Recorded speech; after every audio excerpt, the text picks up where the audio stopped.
September 21st, I went to the airport with my bike boxed up, flew to Vancouver. I looked down at everything I had to climb over, built my bike back up, and got ready to go on September 22nd. Biking out of Vancouver got a little tricky. I've been biking all day with Google Maps on the bike setting because I need to know where the bike lanes are. But it's sending me on these wild loops and detours, and just made me go through a kids park, and it made me go through the splash park, literally right through the splash park. Here I am in Canadian Tire getting bear spray for the teddy bears. I heard they're teddy bears. Taking a break here. I'm sitting in a dog park and it reeks like dog poo-poo.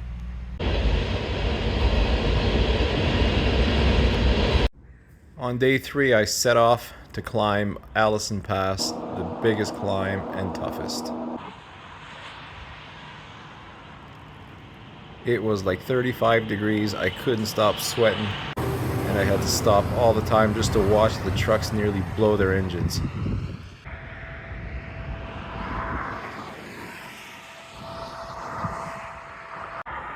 I've been climbing for 3.5 hours straight. This is the first flat I see. Oh, I'm cooked. I find myself trying not to crash because I keep looking around me. Absolutely beautiful. Look at those peaks. Just massive. Oh.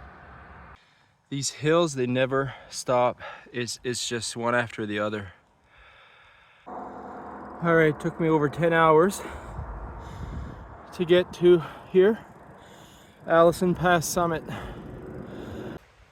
Climbing for 10 hours was the absolute worst. There were many times I did not know if I would make it.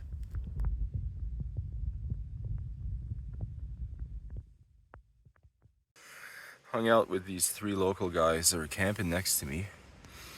They fed me wobbly pops all night. Just beautiful out here.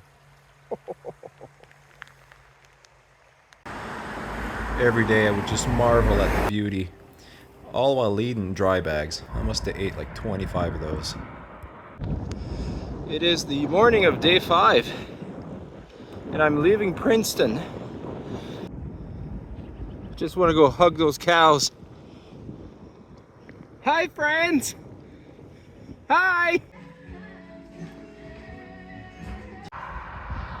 I found it fascinating that as I was going through British Columbia, the nature was changing. Insert action shot.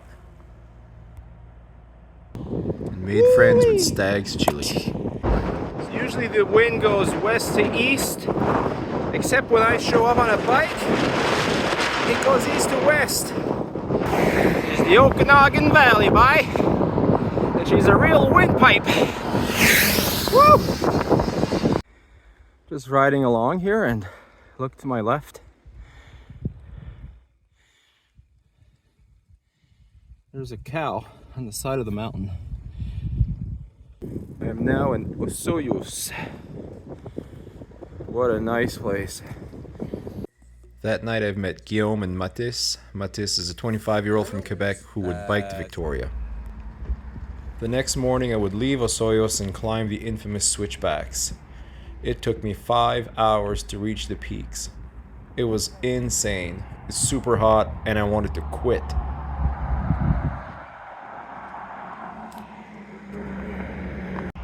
I greatly regret taking Highway 3. It's just straight up. It doesn't give out. Absolutely needed that selfie at the top. That climb out of Osoyoos. Oh boy, I could puke right here. Heading towards Greenwood, I made contact with a lady. This was her house. I camped in her backyard. She was amazing.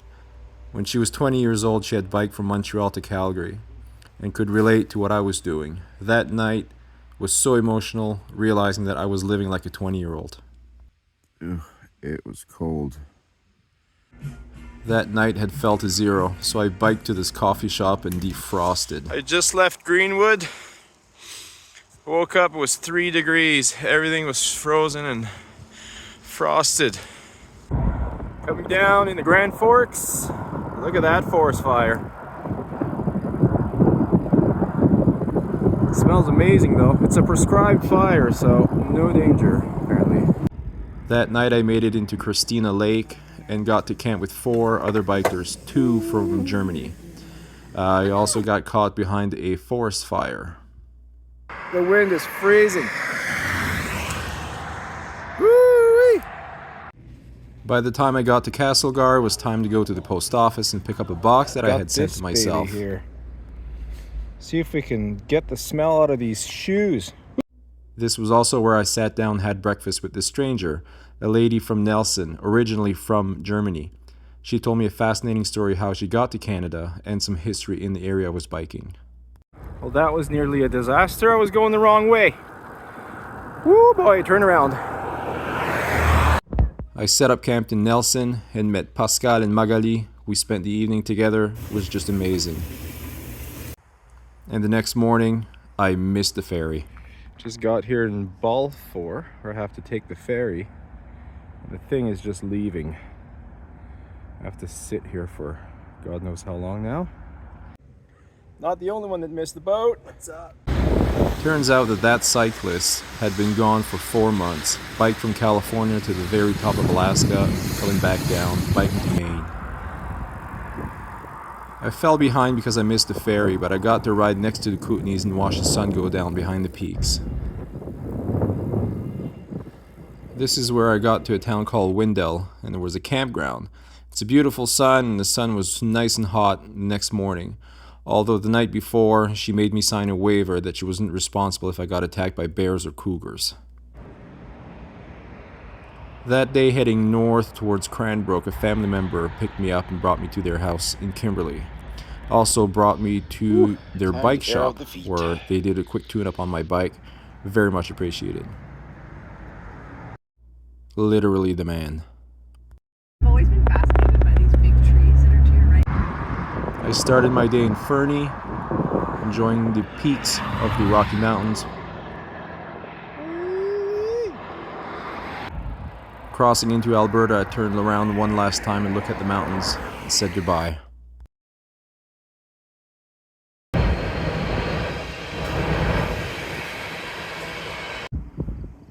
The reality that I'm out of the mountains and now into the fields.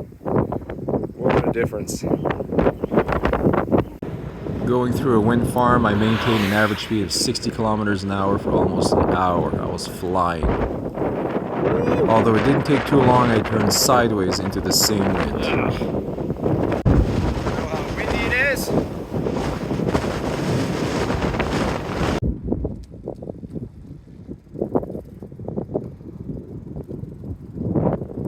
I left Lethbridge. I'm on my way to Medicine Hat. It's so beautiful. Yahoo! Cruising that day was headed to Medicine Hat. I was going as fast as I possibly could. Everything was going well until the discomfort started setting into my left knee. I wasn't sure what was going on, but it didn't take too long. Everything came to a halt.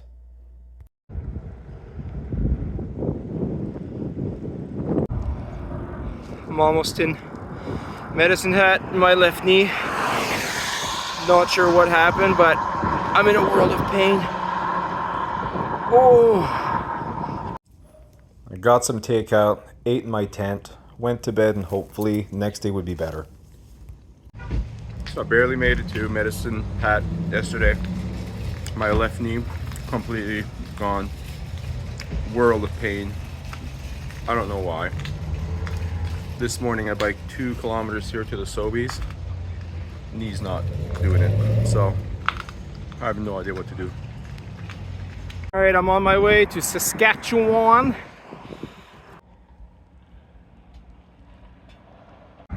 I am now into Saskatchewan and I can no longer pedal. My left leg is completely shot.